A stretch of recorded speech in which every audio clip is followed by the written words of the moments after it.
आप देख रहे हैं दैनिक जागरण के विशेष लोकप्रिय कार्यक्रम हेलो जागरण। आज हमारे बीच पटना मेडिकल कॉलेज हॉस्पिटल के पल्मोनरी विभाग टीबी एंड चेस्ट विभाग के विभाग अध्यक्ष डॉक्टर पवन कुमार अग्रवाल जी हैं। हम इनसे जानेंगे कि अभी जो ठंड के मौसम में दम्मा, अस्थमा आदि के जो परेशानी है उसको लेकर के कैसे बचे और उसका क्या समाधान है, प्राकृतिक रूप से अप्राकृतिक रूप से दोनों तरीके से सर बताएंगे। दम्मा जो है सो बहुत ही व्यापक बीमारी है, कॉमन बीमारी है। इसमें जो है सो ऐसा देखा गया है कि लगभग 8 से 10% लोगों को दम्मे की बीमारी जो है सो होती है। कई लोगों को ये अनुवांशिक भी होती है, अगर माता पिताजी को किन्हीं को है तो संभावना बढ़ जाती है। दूसरा चीज जो एलर्जी का है, अगर आपको धूल कण से अगर जा रहे हैं उसमें डस्टी एटमॉस्फेयर में तो उसमें जो है सो बढ़ जाएगा। अगर ठंडा हवा के संपर्क में आएंगे तो बढ़ जाएगा। सीजनल वेरिएशन इसमें होता है, किसी भी एक सीजन में ठंडे में या जब ठंडा शुरू होता है तब या ठंडा खत्म होने लगता है तब, तो उस समय भी जो है सो ये होता है। या इसमें डायरनल वेरिएशन भी होता है, मतलब दैनिक भी चेंज आता है। सवेरे सवेरे मॉर्निंग में ज्यादा हो सकता है या रात में सो गए हैं तो रात में जो है सो ज्यादा हो सकता है। इस तरह का अगर सांस लेने में दिक्कत हो, परेशानी हो तो वो दम्मा का लक्षण हो सकता है। इसके अलावा खांसी भी आती है। खांसी जनरली ड्राई रहता है, थोड़ा बहुत जो है सो कफ निकल सकता है, वो भी मोतीचूर के जैसा जो है, मोती के जैसा व्हाइट बिस्किट, वो थोड़ा सा सिक्रेशन आ सकता है। चेस्ट टाइटनेस रहता है, कई बार हम लोग को शंका हो जाती है कि भाई हार्ट का बीमारी है, लेकिन जिनको दम्मे की बीमारी है उसको भी चेस्ट टाइटनेस हो जाता है। चौथा उसका सिम्टम्स है वीजिंग, मतलब बांसुरी की जैसा आवाज, बाजा के जैसा आवाज, सीटी के जैसा आवाज, ये रात में सोते टाइम या कभी भी जो है उसको महसूस होता है। खास करके अगर साइलेंट एटमॉस्फेयर है, एकांत वातावरण है, तो उसमें मरीज हमको बताते हैं कि मेरा जो है सो आवाज आ रहा है बाजे के जैसा, सीटी के जैसा जो है सो आवाज आता है। ये अगर 4 लक्षण है तो आप निश्चित समझ लीजिए कि दम्मा हो सकता है। तो उसका जो है सो हम लोग जांच करते हैं स्पाइरोमेट्री। स्पाइरोमेट्री एक बहुत ही इसकी एक आवश्यक जांच मानी जाती है, जिसको हम लोग मुंह से फूंक करके और पता करते हैं कि लंग का पावर कितना है, कितना जो है सो उसका नली जो है वो सिकुड़ गया है, कितना %, और उसके बाद तुरंत उसको दवाई देते हैं। दवाई देने के बाद ये पता करते हैं कि वो फैला कि नहीं फैला। अगर 12% से ज्यादा अगर फैल जाता है और 200 ml से ज्यादा अगर फैल जाता है तो हम लोग ये मानते हैं कि इसको दम्मा जो है सो होगा।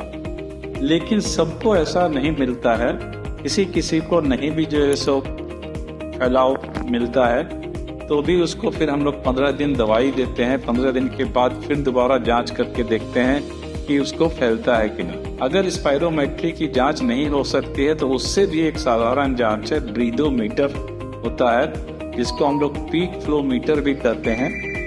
उससे जो है सो हम लोग कितना फूल रहा है उससे पता करते हैं। अगर वो 400 से कम, 350 से कम अगर है तो भी हम लोग मानते हैं कि आपको सांस के नली में रुकावट है।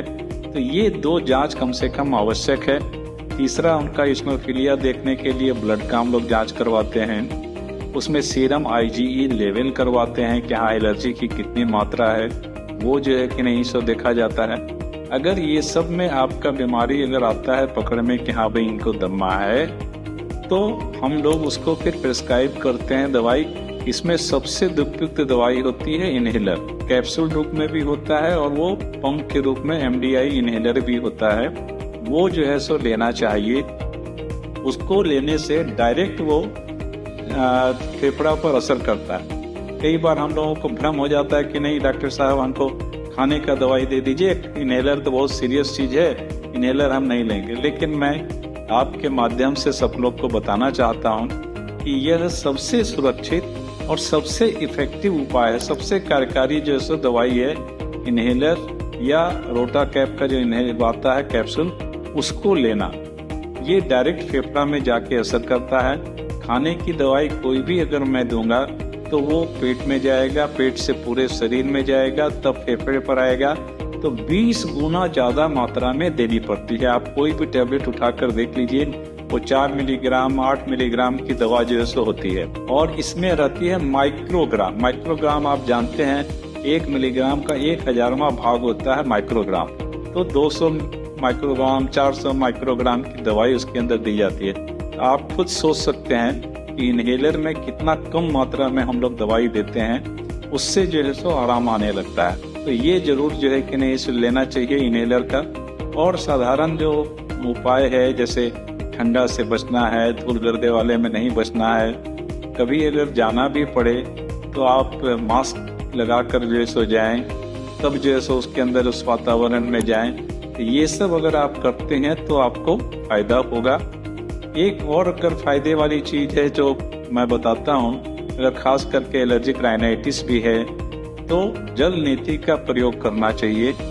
जल नीति में एक लोटा आता है, उसमें टोंटी लगी रहती है, उसमें थोड़ा सुसुम पानी कर लें, उसमें जो है सो थोड़ा सा आधा चम्मच नमक डाल लें, और उसको जो है सो बेसिन के ऊपर ऐसे लगा के और इस तरह से टोंटी से जैसे डालेंगे तो वो पानी से धीरे धीरे नीचे जो है सो आ जाएगा।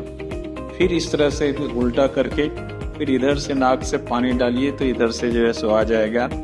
और उसी पानी का नमकीन पानी है, सुसुम पानी है, उसी से आप गरारा भी कर लीजिए, ऐसे करके आ करके गरारा भी कर लीजिए।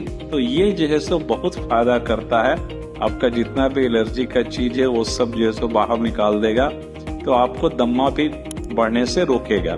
तो ये भी प्रयोग आप कर सकते हैं। इसका भी मैंने काफी लाभ देखा है, कई मरीजों को मैंने बताया है, तो वो उससे भी लाभान्वित हुए हैं। तो मैं समझता हूँ कि इतना चीज अगर आप करेंगे, दम्मा आपका कंट्रोल में रहेगा। जब तक पूरा कंट्रोल में नहीं होता है तब तक इसकी दवाई आप बंद नहीं करेंगे। किसी डॉक्टर से पूछ कर ही, स्पाइरोमेट्री करवा कर ही, अगर वो राय देते हैं कि हाँ अब आप छोड़ सकते हैं, तभी दवाई कम करेंगे। इतना ख्याल रखें।